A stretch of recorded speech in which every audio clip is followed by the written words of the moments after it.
Welcome to the Catholic Cafe, where Catholic truth is served fresh daily. We've made you a reservation in the luxurious corner booth, so come on in and see what's on the menu today. Now, here's your host, Deacon Jeff Drzymski.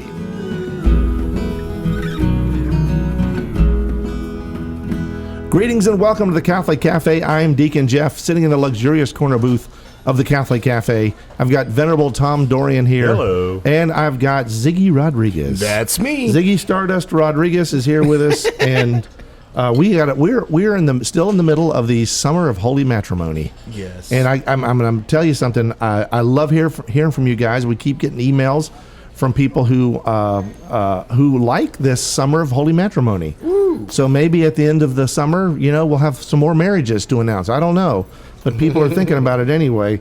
And so we are currently, we started talking about in our last episode about the spousal meaning of the body, the fact that our bodies, our souls and our bodies made by God, right, in his image and likeness, but in creation, male and female, he made them. And there are different, obviously different traits and characteristics, physical, spiritual, emotional, intellectual.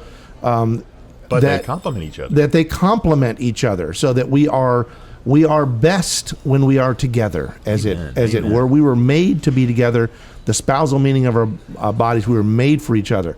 So what we're going to talk about now is that aspect of coming together in that physical sense. So we'll warn, I say warn, but just to let our parents know. Now, we were going to be very respectful here, but we are going to be referring to the physical act of love here in this program. And I just want to make sure that if someone thinks that little junior's not ready to hear about this stuff, that we respect that, and just know that we're going to be very respectful and talk about God's design for married life and married love.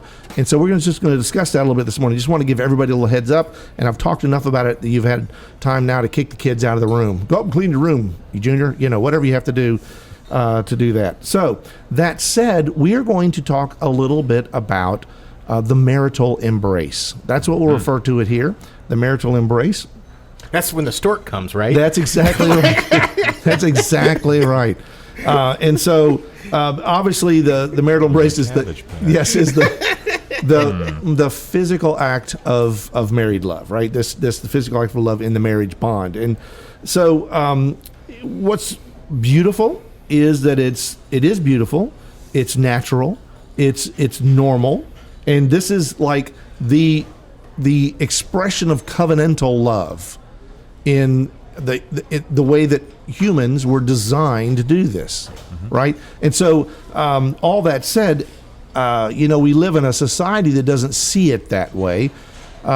So I do want to talk about a couple of little passages. One is Pope St. John Paul II wrote in Familiaris Consortio. He wrote this. That's the Fellowship of the Family is that document that he put out. And he says this: sexuality, by means of which man and woman give themselves to one another through the acts which are proper and exclusive to spouses, is not something simply biological, but concerns the innermost being of the human person as such. It is realized in a truly human way only if it is an integral part of the love by which a man and woman commit themselves totally to one another until death, right? So this is sort of expressing in a beautiful way what this physical act of love, how it's supposed to play a part.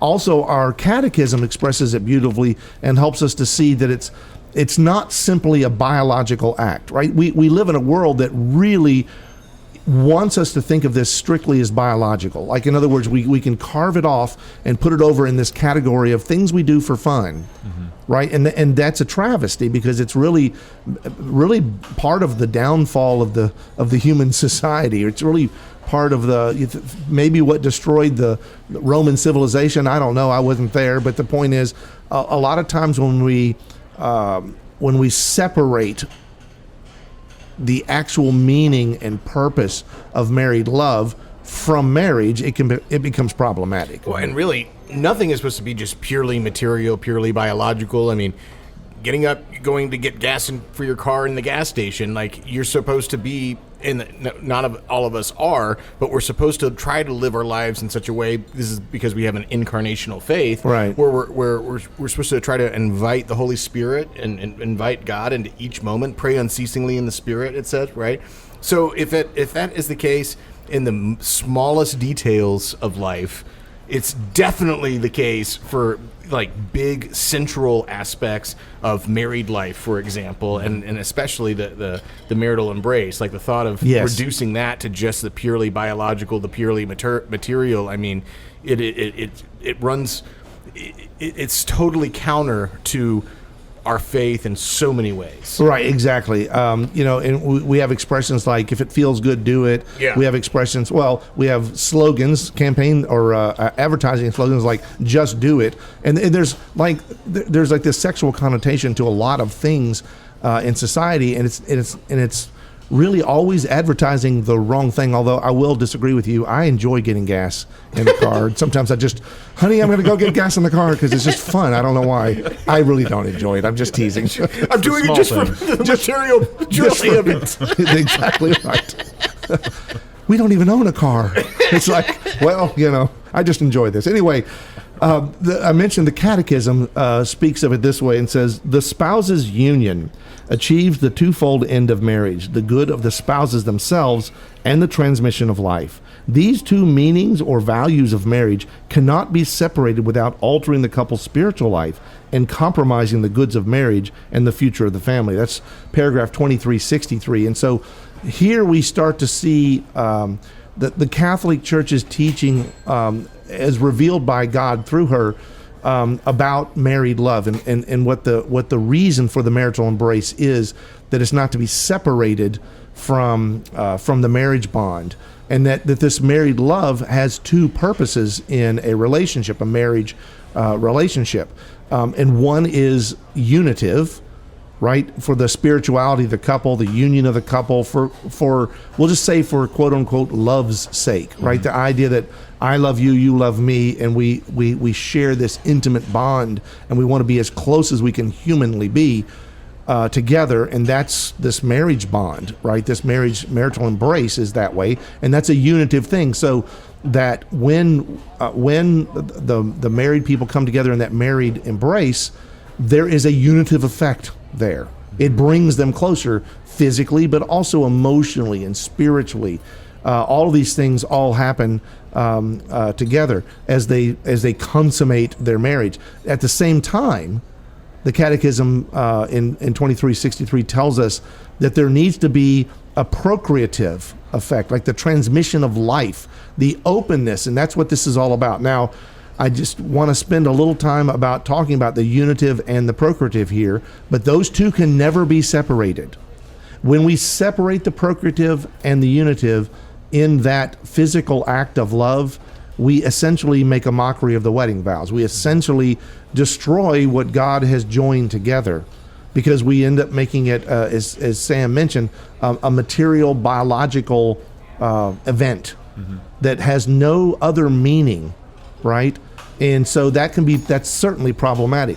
And like in the sort of unitive aspect, there is a love and a desire between. I'm just assuming that when two people get married, they're in love with each other, right? And the unitive aspect of this married love is essentially bringing them even closer. It is the most intimate that they can be with another human being, which means if you're in this relationship, right? If you're in a married relationship, you should not have this relationship with anyone else. Yeah, right. Right. This is, I loved it when our friend Bish said, he loved the word intimacy because he liked to go like, into me you see, right? But essentially it is a window to the soul between a married couple.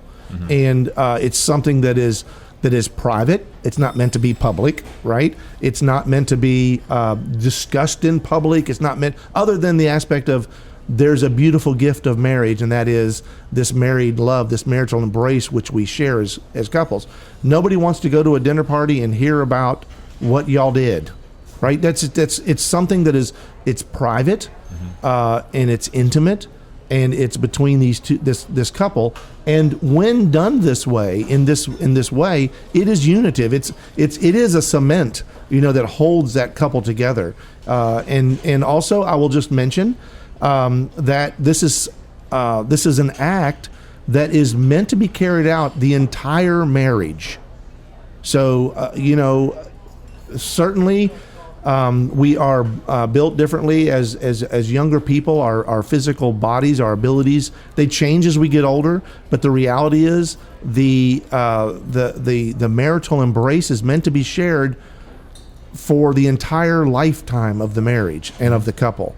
It's a beautiful gift that keeps on giving. It's literally something that people can share in that intimate way. Now, certainly, as our bodies change, how we do things and what we do and how long things happen and just the process itself will alter and grow, and we'll just say like a good wine, becomes better with age. There's something beautiful there. Hey, just to let everybody know, we have a few notes in front of us. I love this one note you've got here, Deacon Jeff, which is, in their bodies they speak their wedding vows to one another every time they come together. I love that note. It's like having a we're gonna renew our vows, right, and there's a big formal thing like the church has, like a little liturgy you do when you renew your vows, especially at 25 and 50. There's certain prayers, and you'll have a mass and people gather together. That's beautiful. But every time you come together as a man and a woman, in the bonds of holy matrimony, every time you come together in that physical way, you are literally with your body speaking your vows. But also, technically, your wedding, you're technically not married until it's consummated, correct? Right. That's also that's true. Part of the reason why I like that. Yeah, and right. It is the fullness of the vows. And we'll say it that way. It goes back to what Christ said on the cross too. Because you can go to exactly right, consummatum est. Right. It is finished. Right. If you go back to, like, if you think about it, and a couple gets married and they exchange the vows in the church, and everything's wonderful, and then they don't come together physically. Technically, they're not married. Technically, it's not a valid married. Or it would be, I'll just say it this way, it's like at the top of the list of reasons why an annulment would certainly be granted in this case. Yeah. Right, if something went wrong. And the point is, it is a natural, normal part of holy matrimony. In fact, not just an option, it's required. Right. Interesting. So then we turn over to the procreative aspect. And this one, Catholics get a lot of we'll just say unkind things are said about a lot of Catholic stuff. And one of them is like, you're those Catholics and you're going to have all those kids, and that the whole idea is that you are not a good Catholic unless you have a whole lot of kids. We want to dispel all of these kinds of rumors. Now, if you have a lot of kids, okay, I got 9. It's a blessing. It's a blessing. It's a beautiful, wonderful blessing. The key is about the procreative aspect is its openness to the transmission of life. Yeah. Right. The procreative aspect of the marital act, this marital embrace. It's not that it's no good unless you have a kid. That's not what that says, right? And there are some unkind terms like baby factory and breeding like rabbits. I mean, we've heard those things in the schoolyard. In fact, I think the Pope actually said something about that not too long ago. And it's a distasteful kind of way of looking at things, and it's not what the church teaches. Why would Catholics traditionally have big families? Because they are open to life every time they come together. Yep. Right? That's part of what this is. That's what the Catechism in 2363 is saying, that when you come together in that marriage bond, right, it's going to be unifying and it's going to be open to life. And I see a nexus between the unitive and the procreative aspect that I think helps also shed light on why the procreative aspect is so important, like from a spiritual perspective, not just from the effect, for example, that openness to life can potentially have. Our body, as Scripture says, is the temple, right? And so the woman's body is a temple, and the husband is basically the consecrated priest of that temple. Now, you remember in the ancient temple, only the high priest could enter into the holiest of holies, right? Mm-hmm. And so the high priest of the husband, because man, we were supposed to live a life that is self-sacrificing. Ephesians makes that clear. That's something that we are supposed to do, is make sacrifices. And so what the husband is doing is he enters that holiest of holies, right? As the priest of the temple, he is offering up a sacrifice within that temple. And the fact of the matter is, like, people might say, well, what's the sacrifice there? Well, you know what? Sacrifices are scary, right? So sometimes, like, people bring up the anxieties that come with openness to life, right? Well, yeah, staring down those anxieties and placing your trust in God with one another, and saying also placing that trust in one another in God, right, is a way of growing in love with one another, making that sacrifice together. Because for some couples, they're really ready for their next kid. For other couples, it might be they're not. It might be that prospect is scary to them in some way. Like Jim Gaffigan has that joke of saying, he was asked, what is it like to have 5 kids? He said, imagine you're drowning and then someone hands you a baby. Like, it can be scary, but if the husband and wife come together in this way and really choose to set those things aside for love of God and one another in that trust, there is a growth in grace that comes from that, and a growth of trust in God and one another, a growth in intimacy in one another. And so I just would invite us to think about it in that spirit of sacrifice, and I think it's appropriate to the priest in the temple imagery as well. Amen. Now, also, we do need to speak a little bit about the idea of contraception and why that's problematic. Remember, we talked about those 4 aspects of or marks of marriage. One of them would be fruitful, that the marriage is fruitful, right? And so when a couple comes together and they're using some kind of barrier method or some kind of device, or they're using some kind of thing that alters hormones, pills, chemicals, anything like this, and even what I would call a contraceptive mentality, meaning we are never going to have kids, right? Any of these things, right? They're going to put a barrier of grace, right? You're basically saying to God, we don't trust you. We want to control this ourselves, and so we're not going to trust, and we're going to decide. It becomes playing God, and I don't want to be judgmental. I understand people are in different situations, and some people might try to rationalize why they might need to be using contraception. The reality is it's never good, and the church does not accept artificial contraception only because it essentially makes that union. It's a very one-sided thing. It's only unitive, right? It's turning it into a separate biological thing that has no life-giving component to it, and that's very problematic. And essentially, like I've said before, it makes a mockery of the vows that we're speaking, right? That we're going to lovingly accept children, except for this time, or we're not going to do that. And so that can be problematic. I do also think that it's important when we say that. You mentioned, Sam, that there's sometimes where a couple might not be ready. Yeah. And there are grave reasons someone might not be ready. Oh, sure. There might be health. a serious health issue that has cropped up, maybe a cancer or certain treatments that are going to affect, if there was a child, there would be an effect on that child in the womb, or also just the frailty of the person involved. Also, if 2 people suddenly lose their jobs, right, as a couple, there's no income, and we're behind on the bills and all these things, is welcoming a child the right thing to do? Now, again, prayer, discernment, and never separate yourselves from each other and from God and from the sacraments and from discernment, right? And so that you can ultimately trust. And I'm not saying that those are great reasons not to have a kid. What I am saying, and what the church says, is there might be times that are gravely difficult for a couple, and maybe a postponement of children might be necessary, right? If it's prayerfully discerned between the couple. And so now the church would never say well, it's okay to use contraception during those times. That's not the case.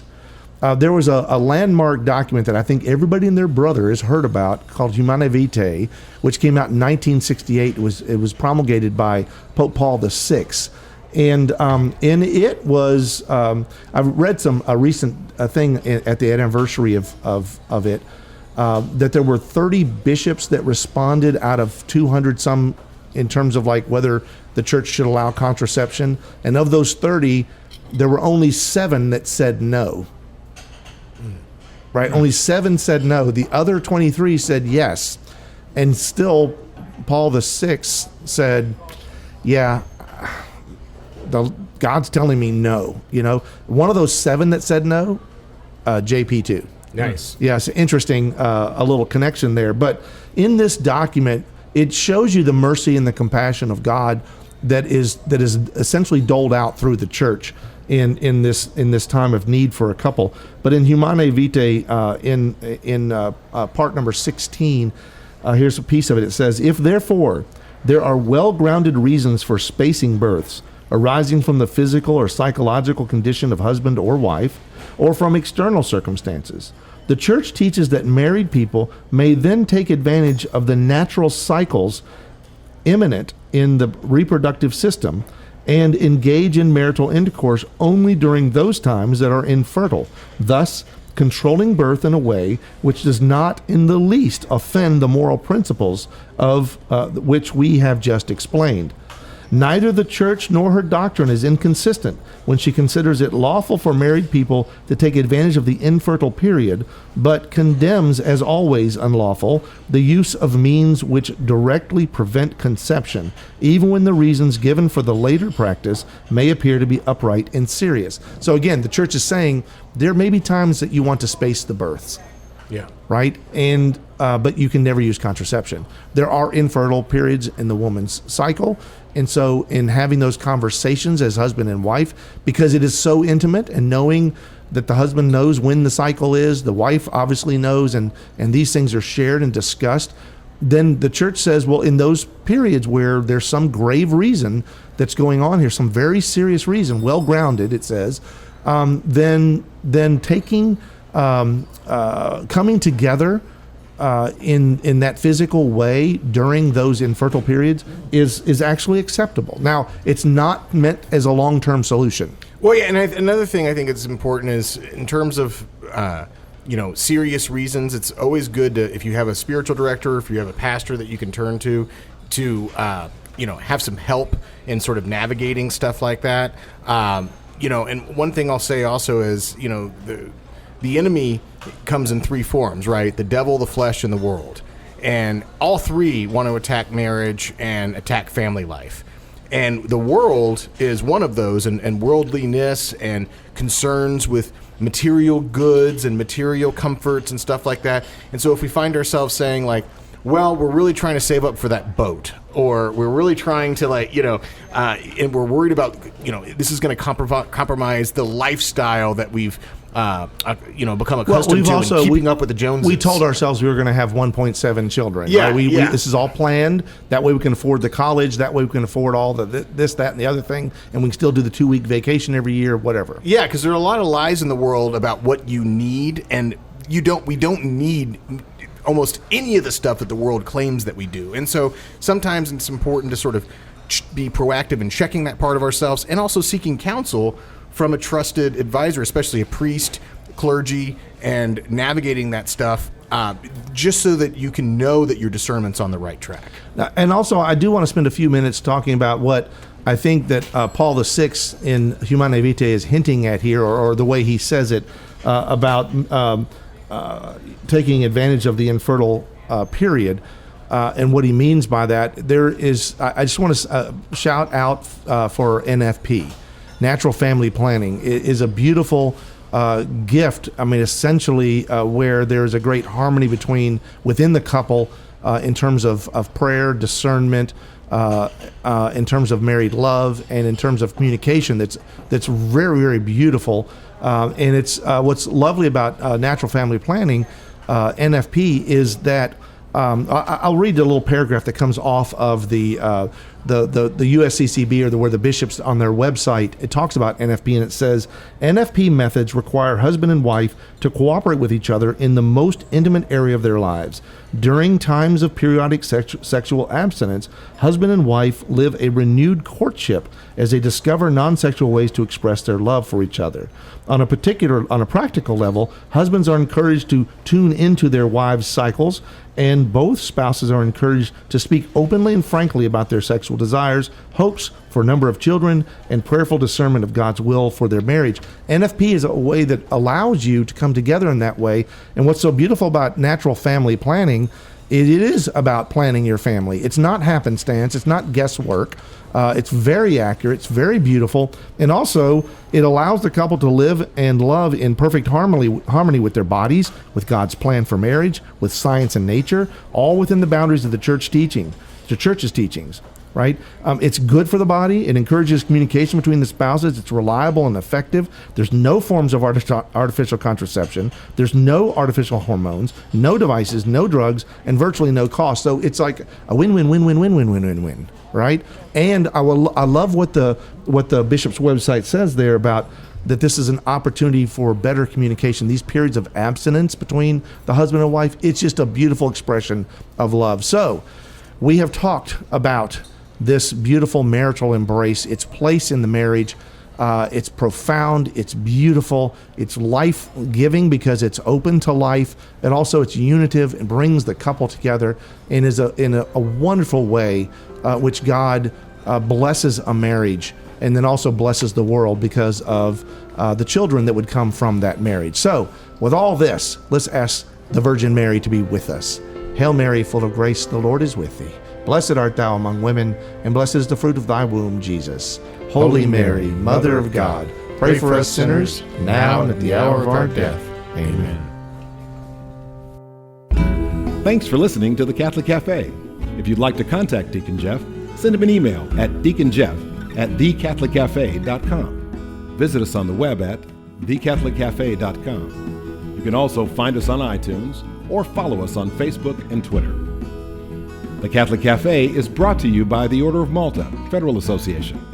Join us again at the Catholic Cafe, serving up salvation one cup of coffee at a time.